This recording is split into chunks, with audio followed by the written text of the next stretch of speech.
ஆன்மீக டாக்ஸ் நேயர்கள் அனைவருக்கும் வணக்கம். இன்னைக்கு நம்மளோட டாக்டர் ஆச்சாரியா ஹரிஷ் ராமன் தான் இணைஞ்சிருக்காரு. நிகழ்ச்சிக்கு போகலாம். சார் வணக்கம். சார் வணக்கம்மா, நமஸ்காரம். இன்னைக்கு எங்களுக்கு இன்ட்ரெஸ்டிங்கான டாபிக் என்ன சார் சொல்ல போறீங்க? ஒரு அற்புதமான யோகம், அது பேரு குரு புஷ்ய யோகம் அப்படின்னு சொல்லுவோம். அந்த குரு புஷ்ய யோகம் அப்படிங்கிறது அந்த நம்ம உச்சம் பெறக்கூடிய குரு புஷ்ய நட்சத்திரம் அப்படின்னு நம்ம சொல்லுவோம் வடமொழியில. ஆனால் அது பூச நட்சத்திரம்னு நம்ம தமிழ்ல சொல்லுவோம். அதே மாதிரி ஏகப்பட்ட நல்ல விஷயங்களும் ஒரு விஷயத்த நமக்குள்ள, நான் சொல்றது ரெண்டா பிரிச்சிடலாம். அகம் புறம் அப்படின்னு பிரிச்சிடலாம். அகத்தை மேல்படுத்தக்கூடிய அற்புதமான டைமிங் இந்த 60 நாட்கள்.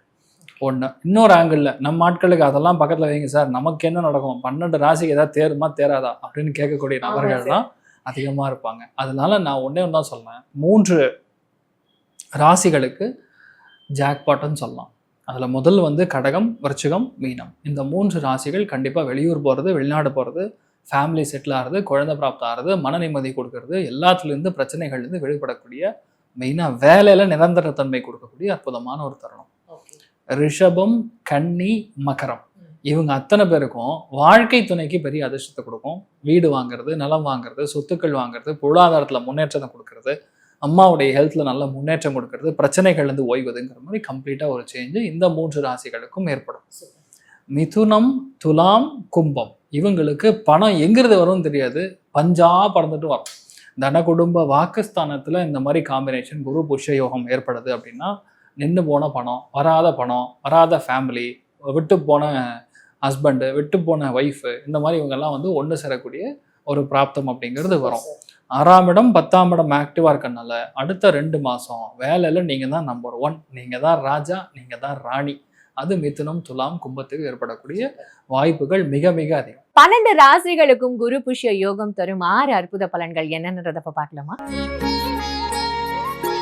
சார், சிம்ம ராசிக்கு குரு புஷ்ய யோகம் தரும் 6 அற்புத பலன்கள் என்னென்ன? சிம்மத்தை பொறுத்த வரைக்கும் முதல் விஷயம், இது கம்ப்ளீட்டாக நான் பார்க்கறது முதலீடுகளுக்கான காலம், வேலையாக தான் நான் பார்க்குறேன். இந்த 60 நாட்கள் சில பேர் இஎம்ஐலையார் கட்டி ஒரு நிலத்தை வாங்குங்க.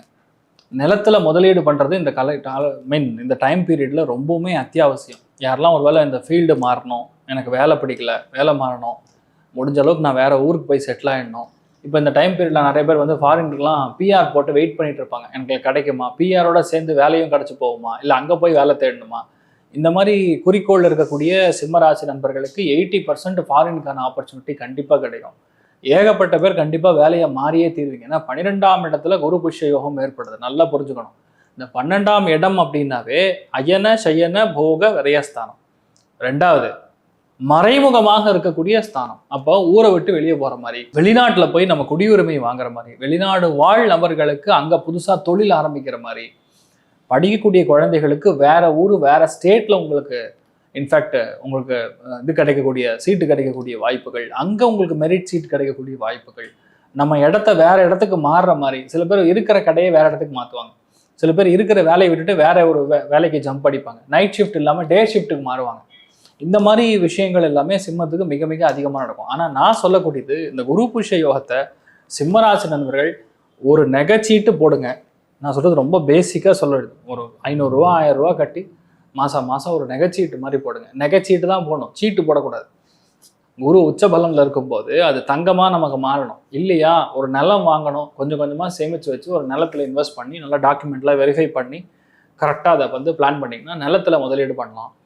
லாங் டர்மாக பிளான் பண்ணோன்னா நிறைய பேர் இதை மாட்டு பண்ண வைக்கலாம். இப்போது பசுமாட்டு பண்ண வச்சாங்கன்னா ரொம்ப சூப்பராக வருவாங்க சிம்மம்.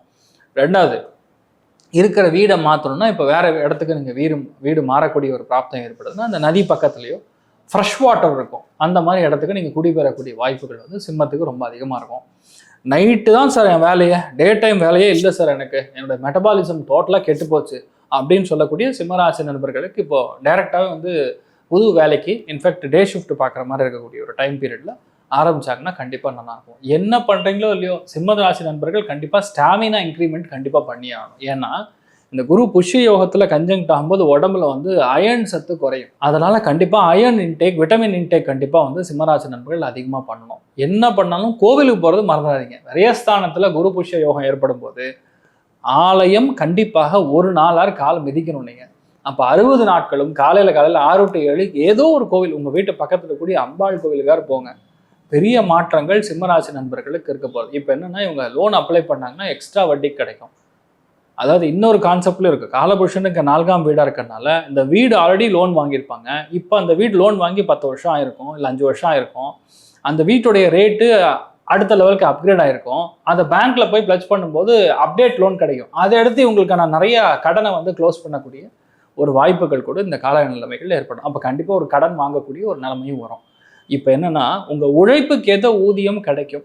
லாஸ்ட் ஒரு 4-5 மந்த்ஸாக நெருடலாக இருக்கக்கூடிய நிலைமைகள் இருந்தால் கூட இப்போ புதுசாக ஒன்று அப்ளை பண்ணும்போது நடக்கும். ஸோ சிம்மத்தை பொறுத்த வரைக்கும் ஓவராலாக நல்லா இருக்கு. பெருசாக எதிர்பார்க்காதீங்க. விரயத்தில் குரு புஷ்ய யோகம் இருக்கும்போது நேரடியாக நமக்கு ஹெல்ப் பண்ணாது. இது என்னன்னா கொலாட்ரல் விக்டரின்னு தான் சொல்ல முடியும்.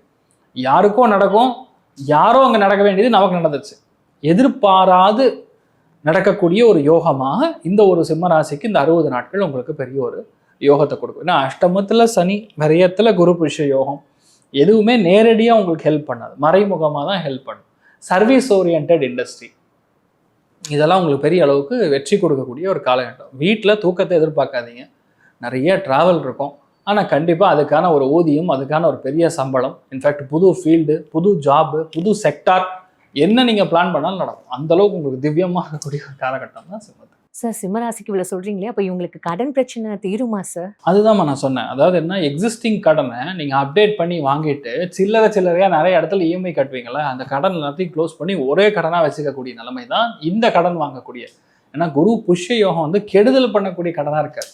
எங்கள் தாத்தாக்கு கேன்சர், அதனால போய் அட்மிட் பண்ணால் 10 லட்சம் வேணும், நான் போய் ஃபர்ஸ்ட் லோன் வாங்குறேன், இந்த மாதிரி விஷயத்த கொடுக்காது. You should be very clear enough. இதில் வந்து நல்லது பண்ணுறதுக்கு தான் இந்த யோகம் பண்ணுமே தவிர கெட்டது பண்ணுறதுக்காக இந்த குரு புஷ்ய யோகம் ஹெல்ப் பண்ணாது. அப்போ படிக்கிற குழந்தைகளுக்கு எப்படி சார் இருக்கும்? கொஞ்சம் தள்ளி போய் தான் முக்கியமான சமாச்சாரம். இந்த சிம்மத்தில் பிறந்திருக்கக்கூடிய குழந்தைகள், ஒருவேளை நீங்கள் ஐஐடி ஜேஇ எழுதினாலும், சிவில் சர்வீஸ் எழுதினாலும், நீட் எழுதினாலும், முதல் விஷயம் நான் சொல்ல வேண்டியது, லாஸ்ட் கவுன்சிலிங் வரைக்கும் தயவு செய்து பொறுமையாக இருங்க. ஏன்னா விரயத்தில் குரு புஷ்யம் இருக்கும்போது லாஸ்ட் சீட்டாக உங்களுக்கு கிடைக்கும். ஆனால் கிடைக்கும். நம்ம இனிஷியலாகவே நம்ம எதிர்பார்த்த காலேஜ் கிடைக்கல, நமக்கு கட் ஆஃப் இல்லை அப்படின்னு சொல்லி டக்குன்னு மாறுறதோ, வேஸ்ட் பண்ணி கொண்டு போய் வேறு ஏதாவது ஒரு பேசிக் டிகிரியில் போய் பணம் கட்டுறதோ இது பண்ணாதீங்க. ப்ளீஸ் வெயிட் டில், அதாவது எங்கேயாரும் ஆல்ரெடி சொல்லி ஒரு பேசிக் அட்வான்ஸ் கொடுத்து உங்களுடைய என்ன சொல்கிறது, ஒரு ஆறுதலுக்காக எதுவுமே இல்லைன்னா என்ன பண்ணுறதுங்கிறதுக்காக ஒரு சீட்டில் நீங்கள் பிளாக் பண்ணி வச்சுக்கோங்க. ஆனால் என்னுடைய ப்ரெடிக்ஷன் என்னன்னா, லாஸ்ட் கவுன்சிலிங் வரைக்கும் நீங்கள் வெயிட் பண்ணீங்கன்னா கண்டிப்பாக சிம்மத்தில் பிறந்தவங்களுக்கு சீட்டு கிடைக்கும். நீங்கள் எதிர்பார்த்த அளவுக்கு ஒரு சூப்பரான ஒரு காலேஜ் கிடைக்காம இருந்தாலும் நீங்கள் எதிர்பார்க்குற கோர்ஸ் கண்டிப்பாக கிடைக்கும். அதனால தைரியமாக இருக்கலாம். இவங்க எந்த தெய்வத்தை வழிபடணும்? மெயினாக என்ன கேட்டிங்கன்னா, சயனகோலத்தில் இருக்கக்கூடிய பெருமாள், அனந்த பத்மநாபன், இல்லைன்னா பள்ளி கொண்ட பெருமாள், இவரை போய் பாட்டு வந்தீங்கன்னா நல்ல மாற்றத்தை கொடுக்கும். பாசிபிளாக அந்த ஊருக்கே போய், ஃபார் எக்ஸாம்பிள் ஸ்ரீரங்கம் போறீங்கன்னா ஸ்ரீரங்கத்திலேருந்து நடந்து போய் சுவாமி தரிசனம் பண்ணிட்டு வாங்க. இல்லை நீங்கள் திருவனந்தபுரம் போறீங்கன்னா திருவனந்தபுரத்துலேருந்து இறங்கி போய் சுவாமி தரிசனம். ஏன்னா சனி வந்து திரிகோணத்தில் இருக்கும்போது கால் பயணமாக போகணும், பாத யாத்திரையாக போகும்போது அது வெற்றியை கொடுக்கும். அதனால இந்த விஷயத்த சொல்கிறோம், அவ்வளோதான். சிம்ம ராசி அன்பர்களுக்கு இந்த 6 மாதத்துல மிகப்பெரிய ஒரு கிரேட் ரிலீஃப் அப்படின்றது இருக்கும். அது வந்து வருடத்தின் இறுதியில், அதாவது 12வது மாதம் தான் இருக்க போகுது, டிசம்பர் மாதம் தான். ஆனாலும் அதற்குண்டான ஒரு ரெஃப்ளெக்ஷன்ஸ் அப்படின்றது பார்த்தீங்கன்னா உங்களுக்கு ஆகஸ்ட் மாதத்துல இருந்து கிடைச்சிடும். சிம்ம ராசி என்பர்களுக்கு முதல்ல 11ஆம் இடத்துல இருக்கக்கூடிய அந்த குரு பகவான் 12ஆம் இடத்திற்கு வர்றார். மறைவு ஸ்தானத்திற்கு குரு வர்றதுனால திடீர் ராஜயோகங்கள் அப்படின்னு சொல்லக்கூடிய சில இடத்துல அதிர்ஷ்டங்கள் வெளிவரக்கூடிய ஒரு நேரமாக இருக்கும். சிம்ம ராசி என்பர்களுக்கு தான் இந்த 12 ராசியிலேயே அதிகப்படியான அதிர்ஷ்டமான ஒரு ராசி அப்படின்னே நம்ம சொல்லலாம். ஏன்னா பூர்வ புண்ணிய ஸ்தானத்துல இருக்கக்கூடிய ஒரு ராசி, அதாவது காலபுருஷனுக்கு 5ஆம் இடத்துல இருக்கக்கூடிய ஒரு ராசி அப்படின்றதுனால இந்த இடத்துல பாத்தீங்கன்னா இந்த குரு பகவானும் 12ஆம் இடத்துல வர்றாரு. அவர் 12ஆம் இடத்துல இருந்து கொண்டு ராசிக்கு 4ஆம் இடத்தை பார்வையிடுகிறார். இதனால அதிகப்படியான திடீர் யோகங்கள் அப்படின்றது கண்டிப்பாக இருக்கும். இந்த சிம்மராசி என்பர்கள் அதிகப்படியான பேர் பாத்தீங்கன்னா அரசாங்க பதவிகள்ல திடீர்னு போய் நீங்க ஜாயின் பண்றதுக்கு உண்டான ஒரு அமைப்புகள்லாம் இருக்கும். உங்களுக்கு உண்டான ஒரு எந்த விதமான ஒரு சலசலப்புமே இல்லாம நீங்க அழகா உங்களுக்கு அரசாங்க உத்தியோகம் அப்படின்றது மிகவும் அருமையாக கிடைக்கிறதுக்கு உண்டான ஒரு நேரமாக தான் இந்த குரு பகவானினுடைய பெயர்ச்சி அதிகப்படியான ஒரு முன்னேற்றத்தை கொடுக்க போறார். அவர் 12ஆம் இடத்துல இருந்து இருக்கிறதுனால ஒரு மறைமுகமான ஒரு முன்னேற்றம் அப்படின்றது இருக்கும். வெளிப்படையாக சமுதாயத்துல இந்த சிம்ம ராசி என்பர்கள் எல்லாருக்கும் முன்னாடி உங்களுடைய அந்தஸ்தை இழந்திருப்பீங்க. எவ்வளவோ ஒரு தொழில் ஜாம்பவானாக இருந்த இந்த சிம்மராசி என்பர்கள்லாம் கடந்த ஒரு 3 வருடத்துல பாத்தீங்கன்னா அந்த தொழிலே அழிஞ்சு போகக்கூடிய அளவிற்கு சில இரக்கங்களை, அதாவது தொழில இருந்து வீழ்ச்சின்னு சொல்லுவோம் இல்லையா, ஆனா இந்த சிம்மராசி என்பர்கள் தொழிலிருந்து அதல பாதாளத்திற்குண்டான ஒரு வீழ்ச்சியை சந்திச்சிருப்பாங்க. அதுல இருந்துலாம் கொஞ்சம் கொஞ்சமாக ரெக்கவர் ஆகி வந்துட்டு இருக்கிறீங்க. ஆனா இந்த 12ஆம் இடத்துல வரக்கூடிய இந்த சிம்மராசி என்பர்களுக்கு அந்த குரு பகவான் வர்றாரு இல்லையா, இது ஒரு மறைமுகமான வளர்ச்சியை கொடுக்கும். இப்போ நீங்க ஒரு அலுவலகத்திலேயே வேலை பார்க்குறீங்க அப்படின்னா இது நாள் வரைக்கும் உங்களுக்கு பதவி, ப்ரமோஷன்ஸ், வருமான இன்க்ரிமெண்ட் எதுவுமே இருக்காது. ஆனா இந்த இடத்துல இந்த 6வது மாதத்துல இருந்து ஜூன் மாதத்துல இருந்து இந்த சிம்மராசி என்பர்களுக்கு மறைமுகமான வருமானம் உங்களுடைய உயர் அதிகாரிகள் கிட்ட இருந்து ஒரு இன்சென்டிவ் மாதிரி, நீ இவ்வளவு ஒர்க் பண்ணிருக்கிற, உனக்கு ஒரு அப்ரிசியேஷன் கொடுக்குறேன் அப்படின்னு அவர் தன்னுடைய பர்சனலான சில அப்ரிசியேஷனை இந்த சிம்மராசி என்பர்களுக்கு வருமானங்களாக மாற்றி தரக்கூடிய ஒரு யோகமான ஒரு காலகட்டம் தான் இந்த ராசி என்பர்களுக்கு இருக்க போது. இந்த இடத்துல சிம்மராசி என்பர்களுக்கு மிகப்பெரிய ஒரு ரிலீஃப் அப்படின்றது பாத்தீங்கன்னா அடுத்த ஒரு அமைப்பாக சனி 7வது மாசம் வக்ரம் அடைகிறார். அந்த சனி பகவான் வக்ரம் அடையக்கூடிய காலகட்டம் அஷ்டம சனி. அதாவது அஷ்டம சனி வாழ்க்கையில மிகப்பெரிய ஒரு பிரச்சனையை கொடுத்துக்கிட்டே இருக்கும். ஏன்னா ஒவ்வொரு இடத்துலையும் வேலை ரீதியான இடம் தான். வாழ்க்கையில எல்லாருக்குமே வேலை தான், உத்தியோகம் தான் மிகப்பெரிய ஒரு நிரந்தர ஒரு அமைப்பை கொடுக்கும், ஒரு சமுதாயத்துல ஒரு அந்தஸ்தை கொடுக்கும். அதை எல்லாத்தையுமே இந்த சிம்மராசி என்பர்கள் நான் 3 வருடத்திற்கு முன்னாடி சொன்னேன். இப்போ ஒரு கடந்த ஒரு 2 வருடங்களாக பாத்தீங்கன்னா இந்த சிம்மராசி என்பர்கள் வேலை ரீதியான லே ஆஃப், அதாவது கார்ப்பரேட் கம்பெனிஸ்லயே வேலை பார்க்குறவங்களுக்கு அப்படி இவங்க இவ்வளோ பெரிய பதவியில இருந்தாலும் அந்த பதவியை விட்டு வெளியில வரக்கூடிய ஒரு தன்மையெல்லாம் அனுபவிச்சிருப்பாங்க. இது எல்லாமே இந்த அஷ்டம சனி அப்படின்றது ஒவ்வொரு இடத்துலையும் கொடுத்துட்டு இருக்குது. நிறைய பேர் அஷ்டம சனிக்கு ஒரு இது கொடுக்குறாங்க, நீங்க நிறைய எக்ஸசைஸ் பண்ணுங்க, நீங்க நிறைய யோகா பண்ணுங்க, காலையில அதிகாலையில எழுந்துருங்க, இந்த மாதிரியான சில ரெமடிஸ்லாம் கொடுப்பாங்க. ஆனால் அந்த அஷ்டம சனி பார்த்தீங்கன்னா அந்த மாதிரியான விஷயங்களுக்கெல்லாம் கட்டுப்படாது. ஏன் அப்படின்னு கேட்டிங்கன்னா சனி அப்படின்றது பார்த்தீங்கன்னா ஒரு டவுன் டு எர்த் வேலை பார்க்கக்கூடிய ஒரு அமைப்பை குறிக்கக்கூடிய ஒரு கிரகம். அதே மாதிரி நீதிகாரகன், அந்த நீதிகாரகனே பார்த்தீங்கன்னா 8ஆம் இடத்துல போய் மறைஞ்சு இருக்கிறதுனால நீங்க என்னதான் உண்மையா உழைச்சாலும் அந்த இடத்துல உங்களுக்கு ஒரு அங்கீகாரம் அப்படின்றது கிடைக்காது. அப்போ நீங்க இந்த இடத்துல என்ன பண்ணணும் அப்படின்னா வேலை ரீதியான சில ப்ரெஷரை நீங்க இந்த இடத்துல எடுத்துக்க கூடாது. அந்த ப்ரெஷரை எடுத்துக்கிட்டீங்க அப்படின்னாலே மிகப்பெரிய ஒரு பாதிப்பு அப்படின்றது கண்டிப்பாக இருக்கும். உங்களுக்கு உண்டான ரெஸ்பான்சிபிலிட்டிஸை டயத்துக்கு முடிச்சுட்டு டயத்துக்கு வாங்க. இதுதான் இந்த அஷ்டம சனியினுடைய தாக்கம். அதை விட்டுட்டு நான் காலையில அதிகாலையில எந்திரிச்சு நான் போய் எக்ஸசைஸ் பண்ணேன், ஆனாலும் எனக்கு அஷ்டம சனி ஒர்க் ஆயிட்டு இருக்குது, எனக்கு நிறைய பாதிப்புகள் இருக்கு, என்னைய வேலையை விட்டு தூக்கிட்டாங்க, எக்ஸசைஸ் பண்றதுக்கும் வேலையை விட்டு தூக்குறதுக்கும் எந்த சம்பந்தமுமே கிடையாது. அதனால அஷ்டம சனிக்கு நீங்க வேலையில பெரிய அளவுக்கு கவனம் செலுத்தாமல், அதாவது இருக்கிற வேலையை பார்த்துட்டே போங்க, அங்க வேலை இழப்புகள் ஏற்பட்டாலும் அடுத்த வேலை அப்படின்றது உங்களுக்கு தயாராக இருக்கும். அதனால அதை பத்தி நீங்க பெரிய அளவுக்கு ஒரி பண்ணிக்க வேண்டாம். இப்போ அந்த 8ஆம் இடத்துல சனி வக்ரம் அடைகிறதுனால இந்த காலகட்டம் பார்த்தீங்கன்னா நிறைய வேலை வாய்ப்புகள் அப்படின்றது இந்த சிம்மராசி என்பர்களுக்கு காத்துட்டு இருக்குது. இந்த சிம்மராசி என்பர்கள் அந்த வேலை வாய்ப்புகள்ல பார்த்தீங்கன்னா சில தடுமாற்றங்கள் டிசம்பர் மாதம் வரைக்கும் இருக்கும். அந்த கேது பகவான் உங்களுடைய ராசியை விட்டு நிவர்த்தி அடைகிற வரைக்கும் அந்த தடுமாற்றங்கள் இருக்கும். நான் முதல்லயே இந்த பதிவுல சொன்ன மாதிரியாக அந்த ஆகஸ்ட் மாசத்துல இருந்தே அதனுடைய ரிஃப்ளெக்ஷன்ஸ் அப்படின்றது இருக்கிறதுனால ஆகஸ்ட் மாசத்துல இருந்தே ஒரு தெளிவான முடிவு எடுக்க ஆரம்பிச்சிருவீங்க. வேற வேலைக்கு மாற்றம் செய்ய ஆரம்பிச்சிடுவீங்க. வேற இடத்துல ஆப்பர்ச்சுனிட்டிஸ் கிடைச்சாலும் அதை நோக்கி பயணிக்கக்கூடிய ஒரு நேரமாக தான் இந்த ராசி என்பர்களுக்கு இருக்க போது. திருமண உறவுகள், குடும்பத்துல இருக்கிறவங்க பாத்தீங்கன்னா மிகப்பெரிய ஒரு நம்பிக்கை துரோகிகளாக மாறிப்பாங்க.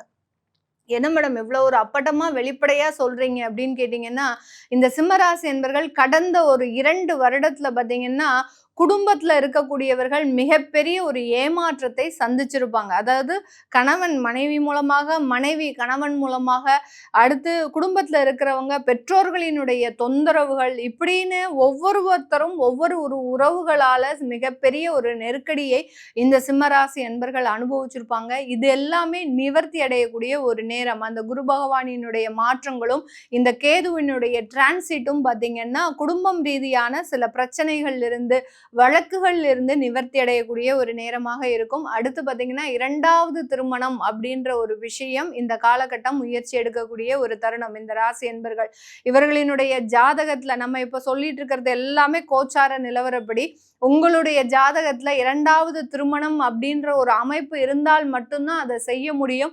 கடந்த ஒரு 2 வருடங்களாக இந்த சிம்மராசி என்பர்கள் 2வது திருமணத்திற்காக முயற்சி பண்ணிட்டு இருப்பாங்க. அதுல எந்த விதமான ஒரு பாசிட்டிவான ஒரு விஷயமும் இவங்களுக்கு வந்திருக்காது. இப்போ பாத்தீங்கன்னா அந்த 2வது திருமணத்திற்கு உண்டான சில விஷயங்கள் பாசிட்டிவாக இருக்கிறதுக்கு உண்டான ஒரு நேரம். அதுக்கு நீங்க உங்களுடைய ஜாதகத்தை பாத்துக்கிறது நல்லது. இந்த 6 மாதத்துல இந்த சிம்மராசி என்பர்கள் தன்னுடைய வருமான வளர்ச்சியையும் மன ரீதியான தொந்தரவுகள் இருந்தும் வெளியில வரக்கூடிய ஒரு நேரமாக தான் இந்த ராசி என்பர்களுக்கு இருக்க போகுது. சிம்ம ராசியை பொறுத்த வரைக்கும் அஷ்டம சனி, இந்த அஷ்டம சனி கண்ட சனியா மாறுது. ஏன்னா வக்கரத்துல போறாரு இல்லைங்களா? ஆகவே கணவன் மனைவி உறவுல மிக கவனமாக இருக்கணும். முத்தான பலன்கள் 3 சொல்லுங்க அப்படின்னா, உறவுகள் கிட்ட பேசாம இருக்கிறது நல்லது, நண்பர்கள் கிட்ட பேசாம இருக்கிறது நல்லது, புதுசா இன்வெஸ்ட்மெண்ட் பண்ணாம இருக்கிறது நல்லது. இந்த முத்தான 3 பலன்கள் ராசிகள் முத்தா உங்களுக்கு இருக்கணும்னா கொஞ்சம் மௌனமா இருங்க. ஏன்னா இந்த 135 நாள் ஆதார சுருதியாக நீங்க போடக்கூடிய முதல் பிற்காலத்துல மிக அற்புதமான பலனை கொடுக்கும். உடல் ஆரோக்கியத்துல கொஞ்சம் கவனம் வேண்டும், நிதானம் வேண்டும், பொறுமை வேண்டும். நேரத்துக்கு சாப்பிடணும், நேரத்துக்கு தூங்கணும், எமோஷன் வேண்டாம். நம்பிக்கை துரோகங்கள் நிறைய இருக்கத்தான் செய்யும். இருந்தாலும் சிம்மராசியை பொறுத்த வரைக்கும் இடமாற்றம் நிம்மதியை தரும். ஒரு குடும்பத்தை விட்டு நீங்க வெளியே போறீங்க அப்படின்னாலே அந்த பிரிவுகள் மன நிம்மதியை தரும். எங்க வீட்டுக்காரர் இருந்தா சாப்பிட்டியான்னு கேட்பாரு, என்னப்பா சாப்பிட்ட அப்படின்னு சொல்லுவாரு. ஸோ அவர்கிட்ட இருந்து எனக்கு அந்த அன்பு பாசம் எல்லாம் போயிடுச்சு. இன்னைக்கு பாவம் அவர் எங்கேயோ சிங்கப்பூர்ல இருக்கார், லண்டன்ல இருக்கார். இன்னைக்கு நான் கேட்கறது யாருமே இல்லை, என் பிள்ளைங்கெல்லாம் இருக்காங்க, ஆனால் நான் தனிமையில் இருக்கேன் அப்படிங்கிற அந்த தனிமையை உங்களுக்கு சொல்றது தான் இந்த அஷ்டமி சனி. கண்டக சனியாக அது உருவெடுத்து இருக்கு. உங்க ஜென்மத்தில் இருக்கிற கேது 12ஆம் வீட்டுக்கு போகிறார், ஜென்மத்தில் இருக்கிற குரு உங்க ஜென்மத்துக்கு வரப்போறார். அந்த 5 மாசம் உங்களுக்கு அற்புதமான காலமாக இருக்கும். இடமாற்றம், தொழில் மாற்றம், வருமான மாற்றம், நம்பிக்கை துரோகிகள் இவங்களெல்லாம் போவாங்க. கோலோச்சு வெற்றி பெறுவீர்கள். கண்டிப்பா கடன் வந்து சேரத்தான் செய்யும். அஷ்டம சனி இல்லைங்களா? அது எதுக்காக அப்படின்னு கேட்டிங்கன்னா தான் இன்னும் பிரச்சனை ஜாஸ்தியாகும். ஒன்று அடுத்தவனுக்கு ஈடு கட்டுறது, அடுத்தவனுக்கு போய் பஞ்சாயத்து பண்ணுறது, இல்லைன்னா நீங்களே வந்து ஒரு பில்டிங் வாங்கிறது, சின்ன பில்டிங்கை கொடுத்துட்டு பெருசாக வாங்கிறது, இப்படின்னு தேவையில்லாத அந்த எக்ஸ்பென்ஷன் ஆஃப் த பிஸ்னஸ், அந்த தொழிலை வந்து பெருக்குவது. இதனால் அடுத்தவனுக்கு நீங்கள் போய் உதவி செஞ்ச போய் அந்த கடனை நீங்கள் கட்டுற மாதிரி இருக்கும். ஆகவே இந்த காலகட்டத்தில் ஜாமீன் கொடுக்கறது, தர்மத்தை சொல்கிறது, நீதி சொல்கிறது, அவங்களுக்கு போய் பஞ்சாயத்து பண்ணுறது, இதெல்லாம் நமக்கு வேண்டாம். அதை செய்யாமல் இருந்தாலே முத்தான 3 பலனில் ஒரு பலனாக இருக்கும். அடுத்தவன் பணம் கொடுத்தா நீங்கள் உழைப்பை தான் நீங்கள் போடணும். அவங்க பணம் கொடுக்கணும், உங்கள் உழைப்பை வந்து இன்வெஸ்ட்மெண்ட் பண்ணணும். அப்படி பண்ணிங்கன்னா உங்களுக்கு சிம்மராசிக்கு நல்லாயிருக்கும். ஒர்க்கிங் பார்ட்னர் அப்படின்னா நல்லாயிருக்கும். ஆனால் இன்வெஸ்ட்மெண்ட் பண்ணி கடனை வாங்கி உடனே வாங்கி நகையை விற்று நீங்கள் வந்து பணம் போட்டிங்க அப்படின்னா உங்களுக்கும் நஷ்டம், உங்கள் பார்ட்னருக்கும் நஷ்டம். ஆகவே ஒர்க்கிங் பார்ட்னர்ஷிப் இஸ் குட். சேலரியாக வாங்கிக்கிங்க. இந்த ஒர்க்கிங் பார்ட்னர்ஷிப் நீங்கள் பண்ண பிறகு கூட சேலரியாக வாங்கிக்கிங்க. நான் ப்ராஃபிட்டில் வாங்கிக்கிறேன் சார், ப்ராஃபிட் சார், நான் ஒரு வருஷத்துக்கு ஒரு முறை வாங்கிக்கிறேன் அப்படின்னு தள்ளி தள்ளி போட்டிங்கன்னா கடைசியில் ஒரு அமௌண்ட் வந்து உங்களுக்கு அக்யூமுலேட் ஆகும்போது அந்த பணம் உங்களுக்கு திரும்பி வராது. ஆகவே அதை செய்யாதீங்க. நாளைக்கு வரப்போகிற பலாப்பழத்தை விட இன்றைக்கி இருக்கிற கலாக்கா மேல் அப்படிங்கிற மாதிரி கொஞ்சமாக லாபம் வந்தாலும் அந்தந்த மாதம் கொஞ்சம் கொஞ்சமாக வாங்கிடுங்க. அதை செய்யும்போது கொடுக்குறவனுக்கும் கஷ்டம் இல்லை, வாங்குறவனுக்கும் கஷ்டம். சூரிய வழிபாடு ஞாயிறு அப்படின்னு ஒரு கிராமம், அந்த கிராமத்தில் சூரியனை போய் வழிபட்ட தாமரை மலர், அந்த தாமரை மலர் மேலேயே லிங்கம் இருக்கக்கூடிய ஒரு அபூர்வ ஸ்தலம் தான் இந்த கோவில். அந்த கோவிலுக்கு போயிட்டு வந்தீங்கனாலே கோதுமை பண்டங்களால் ஆன உணவுகளை தானம் செஞ்சாலே அற்புத பலன் கிடைக்கும். அதே மாதிரி கருப்பு நாய்களுக்கு நான் தான் சொன்னேன்னு சொல்லிட்டு அப்புறம் கடிச்சிக்கிட்டு வந்து நிற்காதீங்க. ஏன்னா சனீஸ்வரரை பொறுத்த வரைக்கும் கப்புன்னு வச்சுட்டு வந்துருங்க. அதை நான் வாயில் வைக்கிறேன், அப்படி போடுறேன், இப்படி போடுறேன்னா அதனால் வந்து உங்களுக்கு காயங்கள் ஏற்படக்கூடும். ஆகவே தேவையில்லாமல் இதெல்லாம் பண்ணாதீங்க. ஞாயிறு கோயிலுக்கு போயிட்டு வாங்க. ஞாயிற்றுக்கிழமை தோறும் தீபம் போட்டு வாங்க சூரிய பகவானுக்கு.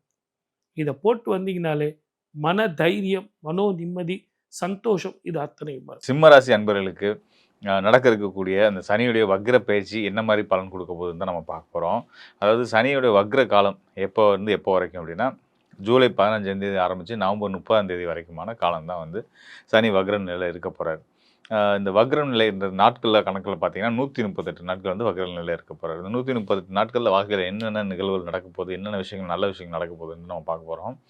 எங்கேருந்து ஒரு வக்ரத்துக்கு போகிறார் அப்படின்னா உங்கள் ராசிக்கு அஷ்டமஸ்தானம்னு சொல்லக்கூடிய அஷ்டமஸ்தானத்தில் இருந்துட்டு இருக்கக்கூடிய அஷ்டம சனியோட காலத்தில் இருந்துட்டு இருக்கக்கூடிய சிம்மராசிக்காரர்களுக்கு அவர் அஷ்டமஸ்தானத்திலே பயணித்து வக்ர நிலையில் வரப்போகிறாரு.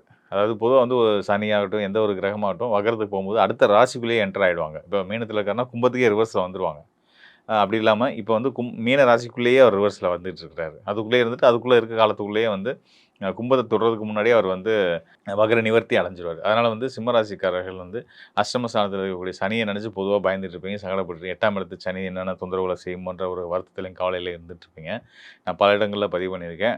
அட்டம சனி இந்த குறிப்பிட்ட காலகட்டத்தில் வந்து உங்களுக்கு தொந்தரவு பண்ணாது. காரணம் என்னென்னா அந்த சனி பகவானுக்கு குருவுடைய பார்வை கிடச்சிக்கிட்டு இருக்கு அப்படின்றத நான் சொல்லுவேன். ஸோ அதனால் வந்து குரு பார்வையில் இருக்கக்கூடிய அந்த சனி உங்களுக்கு நிச்சயமாக நல்ல பலனை மட்டுமே தான் செய்யும்.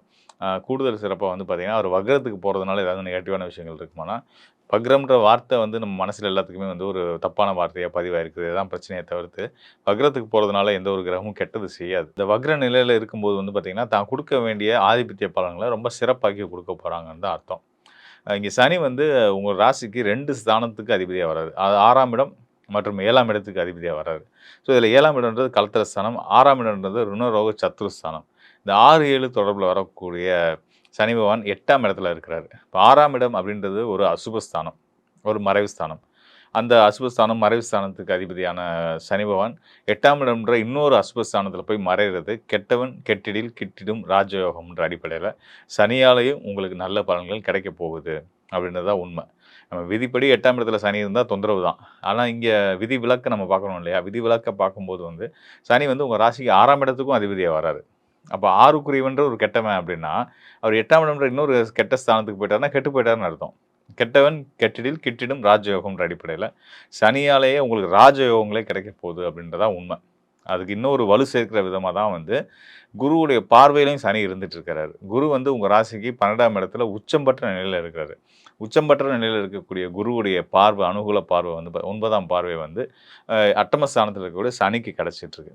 அப்போ என்ன மாதிரி பலன்கள் கிடைக்கும் அப்படின்னா நீங்கள் எதிர்பாராத அதிர்ஷ்டங்கள் உங்களை தேடி வரும். அதாவது நீங்கள் நினச்சி கூட பார்த்துருக்க மாட்டீங்க. நமக்கு தான் நேரம் சரியில்லை, நமக்குலாம் அந்த நம்ம லக்கியான ஆள்லாம் கிடையாதுன்னு நினச்சிட்டு இருக்க இடத்துல நீங்கள் உங்கள் லைஃப்பில் எதிர்பாராத பல அதிர்ஷ்டங்கள் நடக்கும். இப்போ மாணவர்களாக இருக்கீங்கன்னா உங்களோட தேர்வுகளில் நல்ல மதிப்பெண் பெற்று நல்ல ஒரு சக்ஸஸ் ஆகிறது, ஒரு ஒரு தொழில் நிறுவனம் நடத்திட்டு இருக்கீங்கன்னா அந்த தொழிலில் நீங்கள் எதிர்பாராத பெரிய ஆர்டர்ஸ் உங்களை வந்து சேர்றது, ஒரு அரசியலில் இருக்கீங்க அப்படின்னா பெரிய பொறுப்புகள் திடீர்னு உங்களை தேடி வந்து சேர்றது, இப்படி வந்து பல நல்ல விஷயங்கள் வந்து சனி வந்து 8ஆம் இடத்துல இருந்து உங்களுக்கு கொடுத்துட்ருக்காரு. அதுக்கு குருவும் மிகப்பெரிய உறுதுணையாக இருந்துட்டுருக்காரு. இந்த குரு உச்சம் பெற்று ராசிக்கு 12ஆம் இடத்துல இருக்கிறதே ஒரு சிறப்பு தான். சுப விரயங்கள் நடக்கக்கூடிய ஒரு அற்புதமான காலம். சுப விரயம் செய்யணும்னா நமக்கு வருமானம் இருக்கணும் இல்லையா? அந்த வருமானத்தை குரு கொடுப்பாரு. அதுக்கு துணையாக சனி இருக்காருன்றதான் இங்கே உள்ளபடியே உண்மை. அதனால் நீங்கள் உங்கள் லைஃப்பில் திருமணம் போன்ற சுபகாரியங்கள், வீடு மனை வாங்குறது, இருக்க கடன், அதீதமான கடனை தீர்க்கிறதுக்கான வருமான வாய்ப்புகள் இது எல்லாமே உங்களுக்கு கிடைக்க போகுதுன்றது தான் சனி வக்ர காலத்தில் இன்னும் சிறப்பாகவே அதை கொடுக்க போகிறாருன்றதான் உண்மை. அதனால் தைரியமாக சந்தோஷமாக இருங்க. வாழ்க்கை மகிழ்ச்சியாக இருக்கும்.